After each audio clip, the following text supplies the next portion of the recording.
Hello and welcome! In this video, I'm going to show the G-Force RS Step-thru Premium All-Terrain Fat Tire e-bike. It's a comfy ride, big cushy seat, and something called magic suspension, which is 6 shock absorbers. It also has a pretty good range, up to 100 miles. First, I'm going to quickly unbox it, assemble what needs assembly, and it's really simple, and most of the video I'm going to focus on the ride.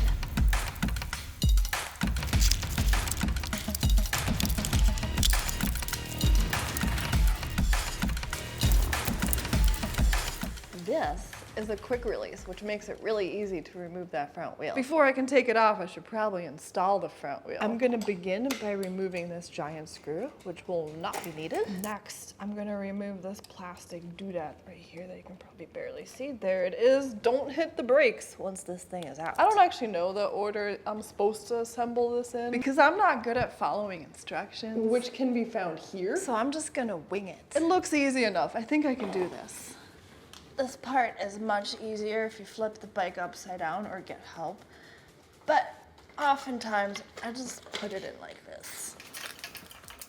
Now I am going to remove this part off the quick release and this, keeping it in the same position, and then shish kebab it. So the spring goes in on this side, and then I screw the cap back on. Back over on this side, I need to clamp this down, but I need to have a lot of resistance. So I'm gonna mess with that cap on the back side, and then once I can just barely clamp it down, I should be good to go.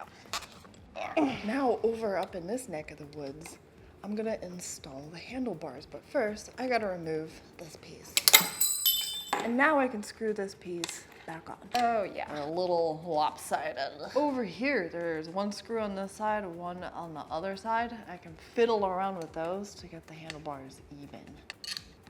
Now I'm gonna put the washer back, put the nut back, and screw it all together. And this is the part I don't like because it's usually a tight squeeze. Oh, not bad. Fender's not attached quite yet because there's a couple screws on each side I have to take out, shove through this, and then screw back in with my bare hands. Or with a tool because that'll work much better. But let's back up over this way because I still need to install the screen onto the handlebars. Who knew screwing could be this boring, right? Well, don't worry, because if you got the baskets, there's more to come. Oh yeah, let's not forget to screw in the pedals. The left one screws in counterclockwise, and the right one clockwise. And this does go a lot better with a wrench, which is included.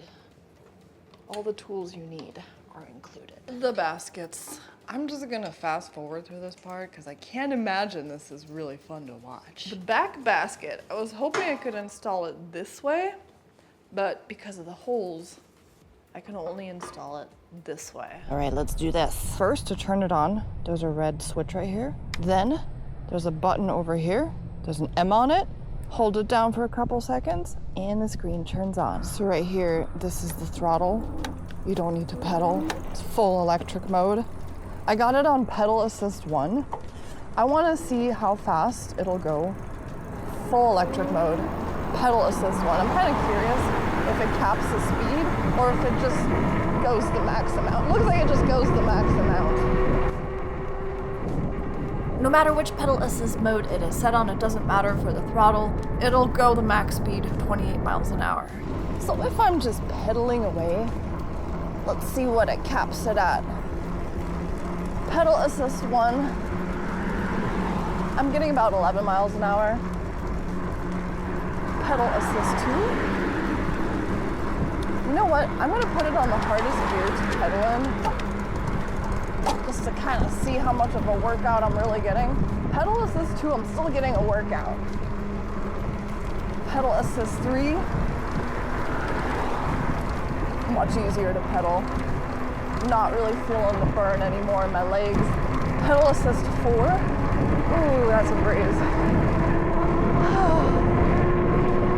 Very nice, super easy to pedal in. And of course, pedal assist 5 will cap it at 28 miles an hour. So let's do it. On pedal assist 5, pedaling as fast as I can, it caps it out at 28 miles an hour. Right now I'm just kind of cruising along, got it on pedal assist 1, the hardest gear to pedal in, flat paved ground, and it's definitely a workout. I feel it for sure, especially with it being 90 something degrees right now. Now I gotta sit on 2. It's much easier to pedal. Much easier. But I feel like I'm still getting a little bit of a workout. Once you hit pedal assist 3, it's not much of a workout. So let's take this to my favorite hill and see how it goes on 1, 2, and 3. I have arrived. I got this on pedal assist 1, and I'm gonna try pedaling on the hardest gear to pedal in, which is perfect for going up a hill. Not at all. So I'm gonna give it a little bit of a start and see how it goes. Not bad. I thought it was gonna be a lot worse. I definitely feel it, but it's not hard by any means. Pedal assist 2 with a little bit of a running start. I'm not just gonna start at the base of the hill. Much easier. But again, I still feel the workout. I wanna not feel the workout. Okay, pedal assist 3. Here I am hoping I'm not gonna feel anything in my legs and it's just gonna be a breeze. Oh, and it is. I feel nothing. I love it. I love going on a bike not to work out. Okay, so it's not just to be completely lazy, which is nice. Nothing wrong with that sometimes. But I also have a knee injury from high school when I was a cheerleader. Once in a while, it feels like my kneecap kind of bumps out of place. So then I don't have to end my ride. I do have to stop pedaling, but I can just twist the throttle and continue.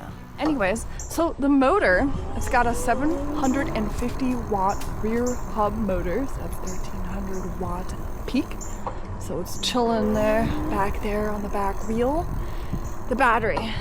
So there's different batteries. There's 2 different options actually. Of course, I have the most powerful one. I didn't even know it until, I had no idea which version they sent me until I took the battery off the bike. And then I discovered that it's the 1200 watt hour battery, 48 volt, 25 ampere hours. So it's a big boy. The range on that will be somewhere between 85 and 100 miles. It really depends how you use the bike. So max mileage will be like pedal assist 1, and the least mileage will be full electric mode, just sitting there doing nothing, which is my favorite way to ride a bike. Oh yeah, I should probably mention that range can also be affected by how much weight the bike is carrying. It can carry up to 400 pounds, but let's say you're 400 pounds. You're not gonna get as much range out of this as someone that's 100 pounds. And of course, range will also be affected by the terrain, so less range if you're going uphill through sand, snow, or any sort of off-road environment. I'm not much of a flower person, but I had to stop. Look at the colors on this. It's so pretty. I don't even know if it's like a flower or weed, but I'm very impressed with this. It is a very cushy ride. The seat, it's big, it's beautiful. And the bike has a whole bunch of suspension. There's suspension in the front, there's suspension in the back, but more than I usually see. Let me zoom in on that. Check that out. Like, it's all over the place. Thunderstruck as I was filming the magic suspension. 6 shock absorbers, front, middle, and back. Okay, I'm under a bridge. I think I'm safe-ish. Ever since I got here, I haven't heard any thunder. I heard it all the way here, but now that I'm here, I'm not hearing it. I don't know why I look so disappointed right there. That is a good thing, and so is this screen. It's huge. You can see I've gone about 10 miles so far. The e-bike has a Shimano 7-speed gear shift system, but I just keep it in the hardest gear to pedal in. My favorite thing, the big fat tires. They're 20 inches in diameter, 4 inches wide, and of course I love that it has a light in front and in back. However, the G-Force does not come with the baskets that I have on here. I just got sent them so I could show that the baskets are available for separate purchase. I really want to see what the tiny planet effect does around building. The tiny planet effect is something I get in the Insta360 studio. For this, I'm using the Insta360 X4 camera, which is an 8K camera, but I believe this part is 4K. I know it reduces the quality in some way, but I think it's still really good. Unfortunately, it could be better, but it isn't because I have these protective covers over each of the lenses, and I think they're plastic. It's whatever came with the camera. I've already scratched one. If you've seen my videos, you know how clumsy I get. I drop everything. So on the left side is just the regular 360 footage, and on the right side is the Tiny Planet reversed. Oh, what else can I say about the bike that I haven't said yet? It's got hydraulic disc brakes. Love those, plus they look really cool. Adjustable front fork with dual suspension and hydraulic lockout, so you can have a more bouncy ride or you can have a more rigid ride. And here you can see how smooth the transition is for when the motor kicks in. It doesn't jerk you forward, which is really nice, especially when I'm doing this one-handed. I know I said the fat tires were my favorite feature about this e-bike, but it's really a combination of things. My favorite thing is how comfortable the ride is. So that has to do with the fat tires, the seat, and all that suspension, front, middle, back. I have a complaint because I gotta have one. I gotta have at least one bad thing to say, otherwise what kind of review would it be, right? So they say the bike fits riders 5'3" to 6'3". I'm 5'8", and I got the seat as high as it can go. And I would like my seat to be even higher. I mean, it's good where it is now, but I like to kind of tippy-toe it where just my toes are touching when I'm not in motion. But right now, about half my foot is on the ground. So, I mean, it's good enough for an e-bike. But I'd like it higher. It's cheesy outro time. I'll have a link down below in the video's description if you're interested in this bike. But I gotta go, because Mom and Dad, Mr. and Mrs. Bigfoot, are waiting for me, because it's time for dinner and I gotta go. Toodaloo-dee-loo. Bye.